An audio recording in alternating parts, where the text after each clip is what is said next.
आता बघूया दमदार बातम्या। कोरोनानंतर 5 वर्षांनी चीनमध्ये नवा व्हायरस पसरलेला आहे। चीनमध्ये सध्या ह्यूमन मेटान्युनो नावाचा व्हायरस हा वेगाने पसरतोय। संपूर्ण देशातील हॉस्पिटलमध्ये रुग्णांची गर्दी पाहायला मिळते।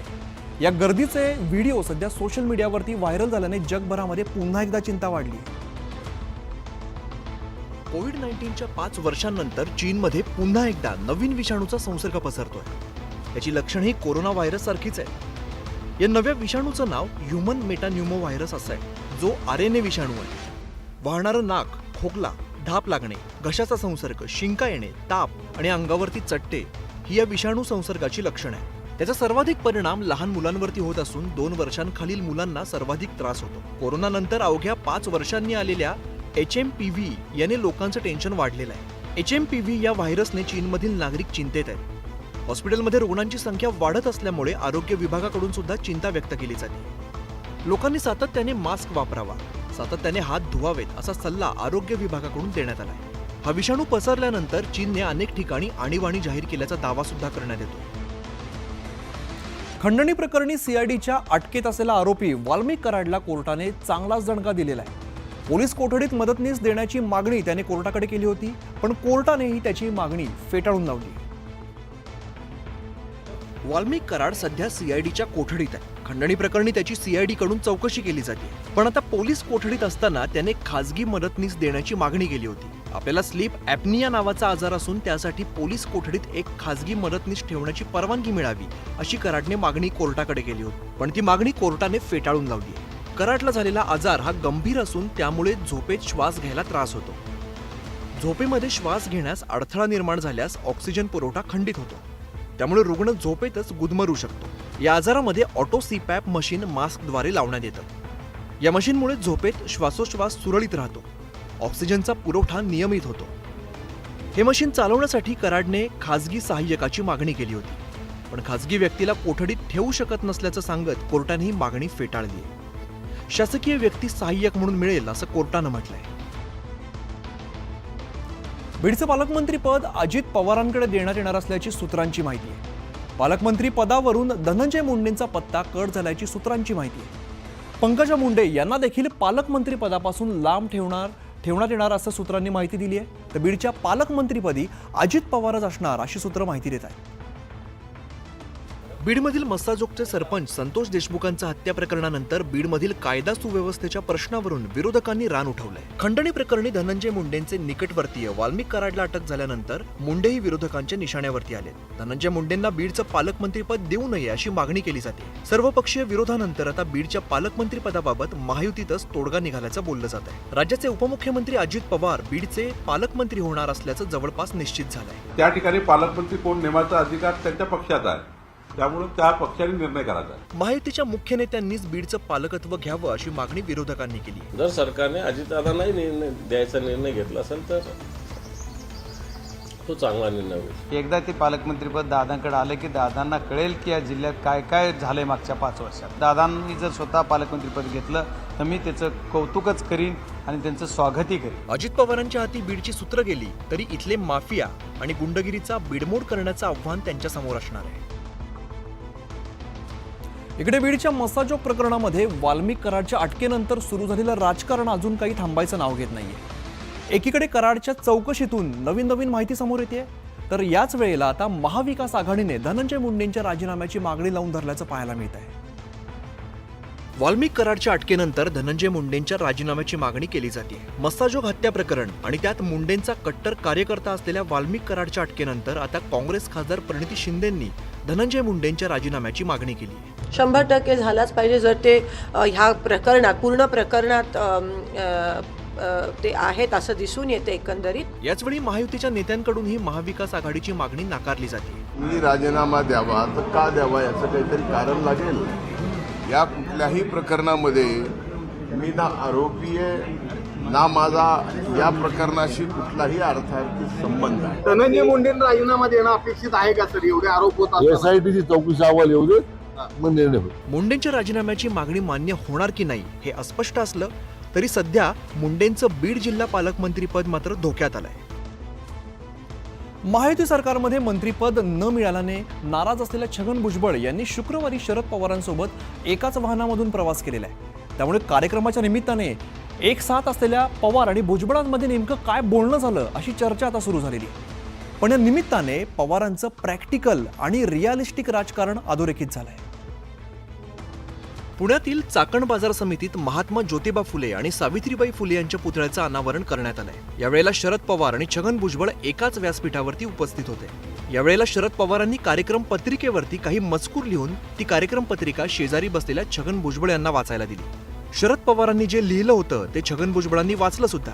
दरम्यान शरद पवारांनी छगन भुजबळांना काय संदेश दिला याची चर्चा राजकीय वर्तुळात सुरू आहे. दरम्यान याच कार्यक्रमानिमित्ताने येत असताना शरद पवार आणि छगन भुजबळ यांनी एकाच वाहनातून प्रवास देखील केला. या निमित्तानं दोन्ही नेते एकाच मंचावरती आले होते. महात्मा ज्योतिराव फुले, सावित्रीबाई फुले, शाहू महाराज फुले, शाहू आंबेडकर हे आमचे दैवत आहेत आणि त्या दैवतांची पूजा करण्यासाठी, त्यांना माल्यार्पण अर्पण करण्यासाठी आम्ही कधीही कितीही वेळा एकत्र येऊ शकतो. मंत्रीपद न मिळाल्याने गेल्या काही दिवसांपासून छगन भुजबळ यांनी राष्ट्रवादी काँग्रेसच्या नेतृत्वावरती उघड नाराजी व्यक्त केली आहे. त्यामुळे दोन्ही नेते एकत्र आल्याने राजकीय वर्तुळात चर्चांना उधाण आलंय. क्रांतिज्योती सावित्रीबाई फुले यांच्या 194व्या जयंतीनिमित्ताने साताऱ्यातील नायगाव इथे आयोजित कार्यक्रमात मुख्यमंत्री देवेंद्र फडणवीस यांच्यासह छगन भुजबळ उपस्थित होते. या कार्यक्रमामध्ये मुख्यमंत्री फडणवीस आणि छगन भुजबळ यांनी शेरो शायरीच्या माध्यमातून एकमेकांचं कौतुक केलंय. साताऱ्यातील नायगावमध्ये सावित्रीबाई फुले यांच्या जयंतीच्या कार्यक्रमानिमित्ताने छगन भुजबळ आणि देवेंद्र फडणवीस एकत्र आले होते. देवेंद्र फडणवीस सावित्रीबाईंचं काम पुढे नेत आहेत असं सांगत छगन भुजबळांनी फडणवीसांच्या कामाचं कौतुक केलंय. तर फडणवीसांनी सुद्धा शेरो शायरीतून भुजबळांच्या कामाचं कौतुक केलंय. तुमच्या नेतृत्वाखाली हे सगळं काम जरूर उभं राहील आणि मी एवढंच सांगेन, वाकिफ कहा जमाना हमारे उड़ान से, वो और थे जो हार गए आसमान से. मैं अकेला ही चला था जानिबे मंजिल, मगर लोग आते गए कारवा बनता गया. अशा प्रकारे जे काम तुम्ही सुरू केलं त्याच्यानंतर हळूहळू कारवा बनायला लागला आणि काम पुढे जायला लागलं. मंत्रीपद न मिळाल्याने नाराज असलेल्या छगन भुजबळांनी काही दिवसांपूर्वी फडणवीसांची भेट घेतली होती. त्यानंतर आता भुजबळ आणि फडणवीसांनी एकमेकांबाबत केलेल्या कौतुकाबद्दल राजकीय वर्तुळात चर्चा होती. अजित पवार मस्ताजोगला गेले असता त्यांच्या ताफ्यामध्ये कराडच्या कारने सीआयडी ऑफिसला गेला ती कार होती असा दावा बजरंग सोनवणे यांनी केलेला होता. त्यावरती आता त्यांनी स्पष्टीकरण दिलंय. अजित पवार यांना अडचणीत आणण्यासाठी या गाडीचा मालक सीआयडी ऑफिसला आला होता का असा सवाल त्यांनी उपस्थित केलाय. माझा आरोप अजित पवारांवरती नाही तर आरोपींना सहकार्य करणाऱ्यांवरती असल्याचं त्यांनी स्पष्ट केलंय. वाल्मिक कराड सीआयडी ऑफिसला शरण आला तेव्हा जी कार होती त्यावरून सध्या राजकारण तापलंय. अजित पवार यांना अडचणीत आणण्यासाठी हा प्लॅन असावा असा अंदाज राष्ट्रवादी शरद पवार गटाचे खासदार बजरंग सोनवणे यांनी व्यक्त केलाय. वाल्मिक कराड ज्या कारने शरण होण्यासाठी सीआयडी ऑफिसला हजर झाला त्या कारचा मालक तिथेच होता असा दावा सुद्धा त्यांनी केलाय. ती गाडी बीड पासिंगची कुणाच्या नावावर आहे सर्च करून बघा आणि तोच आरोपी, तो आरोपीला सहकार्य करणार तोच व्यक्ती मसाजोगमध्ये दादा आले त्यावेळेस होता. आता कोणी यावा कोणी नावा घे, दादांचा विषय थोडाच आहे. दादांना मला त्याच्यात काही बोलायचं नाही किंवा टार्गेट करायचं नाही. शरद पवार आणि मी जेव्हा देशमुख कुटुंबियांची भेट घेतली होती तेव्हा ती व्यक्ती तिथेच होती. अजित पवारांनी जेव्हा देशमुख कुटुंबियांची भेट घेतली तेव्हाही ही व्यक्ती तिथेच होती. आमच्यावर वॉच ठेवून आरोपीला सर्व ही व्यक्ती माहिती देत होती का असा सवाल सोनवणे यांनी उपस्थित केलाय. हा माणूस अजित दादा आले त्या दिवशी तिथं होता, मीन पवार साहेब आलो त्यावेळेस मी तिथं आलेला होता. जो म्हणजे हा जो कोणी येते त्याच्यावर वाच ठेवायला होता आणि हिची बातमी आमच्या तिकडे देत होता.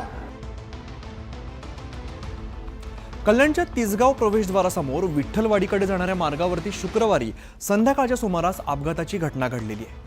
ट्रक खाली येण्यापासून स्कूटरवरून जाणारी महिलाही थोडक्यात बचावली आहे. या अपघातामध्ये महिला किरकोळ जखमी झालेली असून 2 रिक्षांचं सुद्धा मोठं नुकसान झालेलं आहे.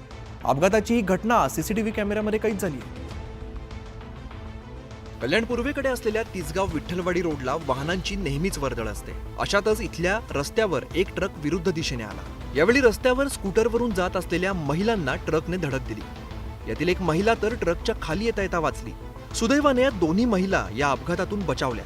या अपघातात ही महिला किरकोळ स्वरूपात जखमी झाली. इतर वाहन चालकांसह पादचाऱ्यांनी धाव घेऊन अपघातग्रस्त स्कूटरवर महिलेला तातडीने मदत केली. या अपघाताला कारणीभूत ठरलेल्या ट्रक चालकाला पोलिसांनी ताब्यात घेतलं. अपघाताचा सारा प्रकार परिसरातील सीसीटीव्ही कॅमेऱ्यामध्ये कैद झालाय. इकडे नवी मुंबईमध्ये भर दिवसा गोळीबाराची घटना घडलेली आहे. सानपाडा परिसरात 5 ते 6 राऊंड गोळीबार करून आरोपी फरार झालाय. त्यामुळे पुन्हा कायदा सुव्यवस्थेवरती प्रश्नचिन्ह उपस्थित होत आहे. नवी मुंबईतील सानपाडा परिसरात गोळीबाराची घटना घडली आहे. 5 ते 6 राऊंड गोळीबार करून आरोपी फरार झाले. दुचाकीवरती आलेल्या दोघांनी राजाराम टोके या कंत्राटदारावरती गोळीबार केलाय. या हल्ल्यामध्ये टोके जखमी झाले असून त्यांना वाशीतील MGM रुग्णालयामध्ये उपचारासाठी दाखल करण्यात आलंय. या गोळीबाराचं सीसीटीव्ही फुटेज सुद्धा समोर आलंय. एक व्यक्ती आहे जखमी टोके म्हणून, ते त्या ठिकाणी सकाळी चहा घेत होते. अचानक जेव्हा गाडीत बसले होते, दोन इसम बाईकवरती आले आणि साधारणतः 4 ते 5 राऊंड फायर झालेले आम्हाला प्रथम दर्शनी दिसते. राजाराम टोके हे APMCतील भाजीपाला मार्केटमधील कर्मचाऱ्यांचे कंत्राटदार आहेत. त्यांना गेल्या अनेक महिन्यांपासून धमकीचे फोन येत होते. त्यामुळे या गुन्ह्याच्या तपासासाठी अनेक पथकं तयार करण्यात आली आहेत. सीसीटीव्हीच्या आधारे पोलीस फरार आरोपींचा शोध घेत आहेत. शरद पवारांच्या पक्षाचे आमदार जितेंद्र आव्हाड सरकारविरोधात नेहमी आक्रमक भूमिका घेत असतात आणि अशातच जितेंद्र आव्हाडांनी घरी आयोजित केलेल्या पत्रकार परिषदेत एका पोलिसाने चित्रीकरण केल्यावरून वाद निर्माण झाला आहे.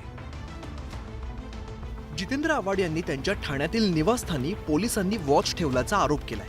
आव्हाडांच्या निवासस्थानी महत्त्वाच्या विषयावरती एक पत्रकार परिषद होणार होती. यावेळी पोलिसांच्या स्पेशल सेलच्या पोलिसांनी घरात येऊन चित्रीकरण केल्याचा आरोप आव्हाड यांनी केलाय. त्याचसोबत बोलताना आव्हाडांनी जोरदार आगपाखड केली. विरोधी पक्षाच्या आमदारावरती पाळत ठेवण्यापेक्षा वाल्मिक कराडवरती पाळत ठेवा, कराडवरती पाळत ठेवली असती तर तो लवकर सापडला असता, अशा शब्दात आव्हाडांनी संताप व्यक्त केला. विरोधी पक्षाला जगू द्यायचं की नाही, म्हणजे त्यांना असं कोंडून टाकायचं की काय? एवढा वॉच ठेवायचा तर वाल्मिक कराडवर ठेवायचा ना, मर्डर झाल्यानंतर लवकर सापडला असता, पोरांची म्हणजे पोलिसांची लाच तरी राहिली असती. आव्हाडांच्या पत्रकार परिषदेत पोलिसांनी केलेल्या चित्रीकरणामुळे वादाला मात्र निमंत्रण मिळालंय. वारकऱ्यांचं श्रद्धास्थान असलेल्या इंद्रायणी नदीची झालेली गटारगंगा न्यूज 18 लोकमतने दाखवली होती. त्यानंतर आज मुख्यमंत्री देवेंद्र फडणवीस यांनी इंद्रायणीला भेट दिली आणि इंद्रायणीच्या स्वच्छतेचं काम युद्ध पातळीवरती सुरू असल्याचं स्पष्ट केलंय. इंद्रायणी नदी पुन्हा एकदा फेसाळली. गेल्या आठवड्यामध्येच इंद्रायणी नदी फेसाळल्याचं चित्र पाहायला मिळालं होतं. न्यूज 18 लोकमतने इंद्रायणीची दुरावस्था दाखवली होती. त्यानंतर मुख्यमंत्री देवेंद्र फडणवीस यांनी पुणे जिल्ह्याचा दौरा केला. या दौऱ्यात त्यांनी आळंदीत संत ज्ञानेश्वर महाराजांच्या समाधीचं दर्शन घेतलं आणि इंद्रायणी स्वच्छतेसाठी युद्ध पातळीवरती प्रयत्न सुरू असल्याचंही सांगितलं. इंद्रायणीच्या स्वच्छतेचं काम चाललं आहे. आपण सगळ्यांनी लक्षात घेतलं पाहिजे की इंद्रायणीची स्वच्छता हा एका दिवसाचा कार्यक्रम नाही आहे. कुठलेही एफ्लुएंट जाऊ नये, पण नुसतं जाऊ नये म्हणून हे होत नाही. त्याकरता ती व्यवस्था उभी करावी लागते. ती व्यवस्था उभी करण्याचं काम हे सुरू केलेलं आहे. पुढच्या काळात ते युद्ध पातळीवर आम्ही करू. इंद्रायणी नदीच्या प्रदूषणाचा मुद्दा गेल्या काही दिवसात पुन्हा एकदा ऐरणीवरती आलाय. न्यूज 18 लोकमतने त्याचं चित्र सगळ्या महाराष्ट्राला दाखवलं होतं. याचा इम्पॅक्ट झाला असून लवकरच इंद्रायणीच्या स्वच्छतेला सुरुवात होणार आहे. साईबाबांच्या चरणी भाविकांनी भरभरून दान केलेलं आहे. नववर्षाच्या सुरुवातीलाच साई भक्तांनी कोट्यावधीचं दान केलंय. नाताळच्या सुट्ट्या, नवीन वर्षाच्या स्वागताच्या वेळेला भाविकांनी साई चरणी 9 दिवसांच्या कालावधीत तब्बल 16,61,80,000 रुपयांचं दान केलंय. या कालावधीत 8 लाखांपेक्षा अधिक भाविक साई चरणी नतमस्तक झाले. देणगी काउंटरवरती 3,22,00,000 रुपये, दक्षिणापेटीत 6,12,91,000 रुपये, सशुल्क देणगी पासेस 1,96,00,000 रुपये, तर ऑनलाईन 4,65,00,000 रुपये, 54 लाख किमतीचं 809 ग्रॅम सोनं, 9,93,000 किमतीची 14,398 ग्रॅम चांदी. बाबांचं दर्शन घेतल्यानंतर मोठ्या प्रमाणावर साई भक्त जे बाबांच्या जोडीमध्ये दान टाकतात. या कालावधीमध्ये जवळपास 16,61,00,000 दान जे आहे ते प्राप्त झालेलं आहे. एकूणच नववर्षाच्या सुरुवातीला साईबाबांच्या चरणी भाविकांनी भरभरून दान केलंय. उमरेड अभयारण्यातील गोठणगाव गेटजवळ सध्या एक वाघीण आणि तिचे 5 बछडे पर्यटकांना भुरळ घालतायत. F2 नावाच्या या वाघिणीसह तिच्या 5 बछड्यांचं दर्शन होत असल्याने पर्यटक सुखावलेत. मात्र वाघ पाहण्याच्या नादामध्ये सगळे नियम धाब्यावर बसवले जात असल्याचे चित्र दिसून येत आहे. यावरती वन्यप्रेमींनी चांगलीच नाराजी व्यक्त केली आहे. उमरेड कऱ्हाणला अभयारण्यातील हे दृश्य. एक वाघीण आणि तिच्या 5 बछड्यांना पर्यटकांच्या जिप्सींनी अक्षरशः घेरल्याचं दिसून येत आहे. F2 वाघीण आणि तिच्या बछड्यांच्या मार्गावरती हे जिप्सी चालक मध्येच उभे राहिलेले दिसून येत आहे. वाघापासून या जिप्सींनी सुरक्षित अंतर ठेवलेलं नाहीये. वाघांसाठी आणि माणसांसाठी धोकादायक ठरणाऱ्या व्याघ्र पर्यटनाचा व्हिडिओ सध्या व्हायरल होतोय. यावरती वन्यप्रेमींनी नाराजी व्यक्त केली आहे. NTCAचे नियम असे म्हणतात की एका जिप्सीपासून दुसऱ्या जिप्सीचं अंतर हे 500 मीटर असावं आणि एका ॲनिमलपासून जी जिप्सी आहे ती 10 मीटर अंतरावरती असावी. पण ही उमरेड कऱ्हाणल्याची ही दुसरी घटना आहे. पेंच ताडोबा आदी व्याघ्र प्रकल्पात पर्यटक वाहनांची गती, वाहन किती वेळ थांबलंय यासाठी एक ॲप कार्यान्वित करण्यात आलेला आहे. नियमांचा भंग झाल्यास त्याची नोंद होते. पण या प्रकारानंतर या यंत्रणेवरती प्रश्नचिन्ह निर्माण झालंय. वनविभागाकडून होणाऱ्या जास्त प्रमाणातील व्याघ्र पर्यटनामुळे हे नियम धाब्यावर बसवण्यात आल्याचं दिसून येतं. पुढची एक महत्त्वाची बातमी बघूया. भाजपावरती नेहमी आगपाखड करणाऱ्या उभाटा सेनेचं मुखपत्र सामनाने आज आश्चर्याचा धक्का दिलेला आहे. एरवी भाजप नेते सामनाच्या निशाण्यावरती राहिलेत, पण याच सामनातल्या अग्रलेखातून आज मुख्यमंत्री देवेंद्र फडणवीस यांचं कौतुक करण्यात आलेलं आहे. निमित्त होतं ते गडचिरोलीतल्या सकारात्मक बदलासंदर्भातलं. नक्षलवाद्यांचा जिल्हा याऐवजी गडचिरोलीला पोलाद सिटी हा नवीन ओळख विद्यमान मुख्यमंत्री मिळवून देणार असतील तर त्यांचं स्वागत करायला हवं असं सामनामध्ये म्हटलंय. मुख्यमंत्री देवेंद्र फडणवीस यांचं कौतुक केलं का करू नये. जमशेदपूर नंतर जर गडचिरोली पोलाद सिटी जर बनवणार असतील आणि तिकडल्या बेरोजगारांच्या हाताला काम मिळून नक्षलवाद दूर होणार असेल तर ते या राज्याच्या हिताचं आहे. मी असं पाहिलं की देवेंद्र फडणवीस यांच्यासमोर 10 खतरनाक नक्षलवाद्यांनी आत्मसमर्पण केलं. त्यांनी शस्त्र हाती ठेवलं आणि संविधान हाती घेतलं. याचं प्रत्येक मराठी माणसाला आणि भारतीयाला याचं कौतुक वाटलं पाहिजे. तुमचं अभिनंदन, सामनातून अभिनंदन झाले. आज गडचिरोली बाबत अभिनंदन केलंय सामनाने तुमचं. चांगला आहे, धन्यवाद. तुमचं अभिनंदन, सामनातून अभिनंदन झाले. आज गडचिरोली बाबत अभिनंदन केलंय सामनाने तुमचं. चांगला आहे, धन्यवाद. दरम्यान यावरून उपमुख्यमंत्री एकनाथ शिंदेंनी खोचक टोला लगावलाय. पाहूया. देवेंद्रजींचं चांगलं काम आहे. आता उशिरा सुचरलेली आलेली उपरती आहे आणि हेच आता कौतुक करणारे कौतुक तर केलंच पाहिजे, कारण त्यांचं काम 5 वर्ष त्यांनी मुख्यमंत्री म्हणून काम केलंय, 2.5 वर्ष आम्ही एकत्र टीम म्हणून काम केलंय. परंतु हे लोकच ज्यांना फडतूस म्हणत होते, हे लोकच ज्यांना तू रहेगा नाही तर मैं रहेगा इतक्या टोकाची भूमिका घेऊन जीवावर उठलेले लोक आणि अटकेची कारस्थान करणारे लोक आज चांगलं बोलतायत.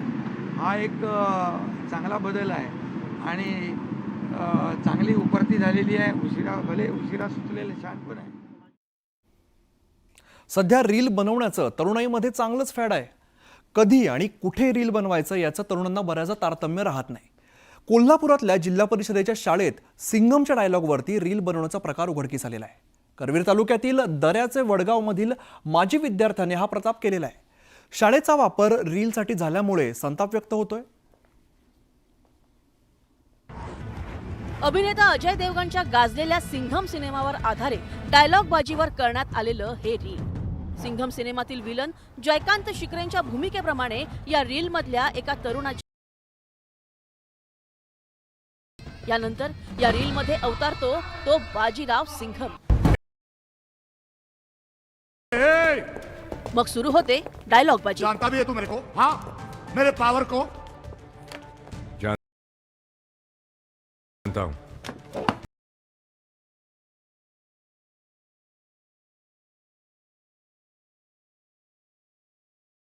अंदर कुत्ते की तरह भागकर आ गया. आईडी दिखा. पण धक्कादायक म्हणजे हे रील ही सार्वजनिक ठिकाणी नाही तर जिल्हा परिषदेच्या शाळेत शूट करण्यात आलंय. करवीर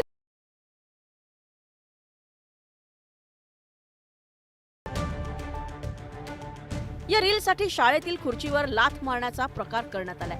त्याचबरोबर रीलसाठी शाळेतील इतर साहित्यांचा देखील वापर करण्यात आलाय. मुळे काही सवाल उपस्थित झाले. न्यूज 18 लोकमतचे सवाल.